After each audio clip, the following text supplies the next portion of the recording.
Hello guys, एक बार फिर से आपका स्वागत है यूट्यूब चैनल टेक बर्ड पर। और आज हम उत्तराखंड का एक महत्वपूर्ण टॉपिक पंवार डायनेस्टी के बारे में और क्वेश्चन हम कवर करेंगे। ये सेकंड पार्ट है इसका, जिसमें हम टोटल 50 क्वेश्चंस को कवर करेंगे और देखेंगे कि क्या महत्वपूर्ण टॉपिक पॉइंट इसमें हमें मिलते हैं। एग्ज़ाम के नज़रिए से बहुत ही इम्पोर्टेंट ये सीरीज है, क्योंकि बहुत जल्द जो है एग्ज़ाम होने वाले हैं उत्तराखंड में, जो गवर्नमेंट सर्विसेज है उन पदों के लिए। तो उस नज़रिए से काफ़ी महत्वपूर्ण ये है ये। तो चलिए आइए देखते हैं इस क्वेश्चन को और जल्दी से हम इनका रिवीजन करेंगे, फिर से देखेंगे हम इनको। तो पहला प्रश्न है, पंवार वंश की स्थापना किसने की थी और यह वंश उत्तराखंड के किस क्षेत्र में प्रमुख था। तो देखिए, इसकी स्थापना जो है पंवार वंश की वो की थी राजा अजयपाल ने, और ये वंश जो था गढ़वाल क्षेत्र में प्रमुख था। आपको सीधे सीधे 2 पॉइंट इसमें याद रखने हैं। अजयपाल ने इसकी स्थापना की थी और गढ़वाल क्षेत्र में यह था। दूसरा प्रश्न है, पंवार वंश के किस शासक ने गढ़वाल राज्य की राजधानी श्रीनगर से टिहरी स्थानांतरित की। ये प्रश्न भी कई बार पूछा जा चुका है कि राजधानी को श्रीनगर से टिहरी कौन सा राजा लेकर गया था। तो ये था आपका राजा सुदर्शन शाह, जिसने 1815 में राजधानी को श्रीनगर से टिहरी स्थानांतरित किया। 1815 में राजा सुदर्शन शाह ने। तीसरा प्रश्न है, पंवार वंश के शासन काल में गढ़वाल क्षेत्र में कौन कौन से प्रमुख किले बनाए गए थे। किले पूछ सकता है, तो किले हैं आपका चांदपुर, नरेंद्र नगर और टिहरी जैसे प्रमुख किले बनाए गए थे। तो अभी तो ये नगर हैं, लेकिन ये किले की नुमा रूप के नगर थे, चांदपुर, नरेंद्र नगर और टिहरी। चौथा प्रश्न, पंवार वंश के किस शासक ने गढ़वाल राज्य में ब्रिटिश ईस्ट इंडिया कंपनी के साथ संधि की। तो यह भी राजा सुदर्शन शाह ने 1815 में ब्रिटिश ईस्ट इंडिया कंपनी के साथ संधि की थी। पांचवें प्रश्न पे चलते हैं, पंवार वंश के शासनकाल में गढ़वाल क्षेत्र में कौन कौन से प्रमुख धार्मिक स्थल विकसित हुए। तो कौन कौन से वे विकसित होने की बात ये कर रहा है। ये स्थल पहले से ही थे, पौराणिक काल से ही थे, लेकिन इनको विकसित किया, डेवलप किया और ज़्यादा। तो ये किसने किया, कौन कौन से वो स्थल थे धार्मिक स्थल। तो ये थे आपके बद्रीनाथ, केदारनाथ, गंगोत्री जैसे धार्मिक स्थल विकसित हुए। किसके काल में, पंवार वंश के शासन काल में। अब शिक्षा और संस्कृति से संबंधित प्रश्न देखेंगे। उत्तराखंड के किस क्षेत्र में जोड़ा और छपेली जैसे लोक नृत्य प्रचलित हैं। जोड़ा और छपेली, तो कुमाऊं क्षेत्र में जोड़ा और छपेली जैसे लोक नृत्य प्रचलित हैं। तो उत्तर हो जाएगा इसका कुमाऊं क्षेत्र। सातवां, हिल जात्रा उत्सव उत्तराखंड के किस जिले में मनाया जाता है। हिल जात्रा, तो ये मनाया जाता है आपका पिथौरागढ़ जिले में, कई बार पूछा गया है।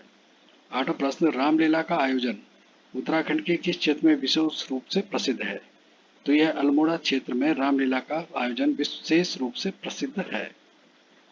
सीधे सीधे फैक्ट बेस्ड ये क्वेश्चन आंसर होते हैं कि पूछा कि रामलीला, तो ये अल्मोड़ा क्षेत्र में प्रसिद्ध है। ठीक है।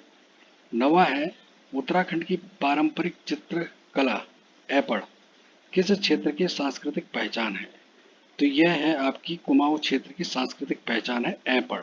कई बार पूछा गया कि ऐपड़ क्या है। तो ऐपड़ जो है वो चित्रकला से संबंधित है, चित्रकला की एक उसको शैली बोलते हैं। ठीक है। 10वां है, पांडव नृत्य।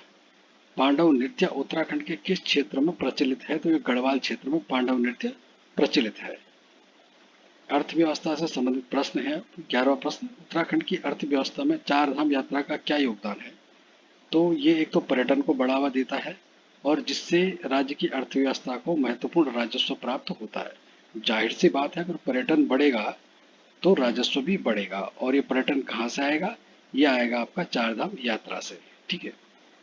12वां प्रश्न, उत्तराखंड में प्रमुख कृषि उत्पाद कौन कौन से हैं।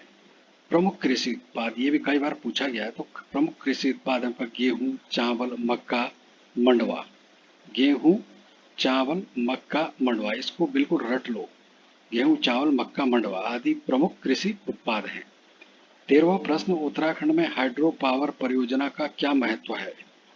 तो इसका महत्व है कि राज्य को ऊर्जा आत्मनिर्भरीय बनाती है और आर्थिक विकास में सहायक है। तो सीधे सीधे आपको की पॉइंट नोट रखने हैं कि हाइड्रो पावर परियोजना का क्या महत्व है। एक तो ये आपको ऊर्जा में आत्मनिर्भर बनाएगा और दूसरा आपका जो आर्थिक विकास है उसमें ये सहायक है। 14वां प्रश्न, उत्तराखंड में हर्बल उद्योग का क्या स्थान है? तो इसका स्थान क्या है कि अर्थव्यवस्था में महत्वपूर्ण भूमिका निभाता है, विशेष रूप से आयुर्वेदिक उत्पादों के माध्यम से। 15वां प्रश्न, उत्तराखंड में इको टूरिज्म का क्या महत्व है? इको टूरिज्म, तो इको टूरिज्म जो है वो पर्यावरण संरक्षण के साथ साथ स्थानीय लोगों को रोजगार प्रदान करता है। एक तो पर्यावरण संरक्षण का महत्व ये बताता है, दूसरा स्थानीय लोगों को रोजगार भी देता है।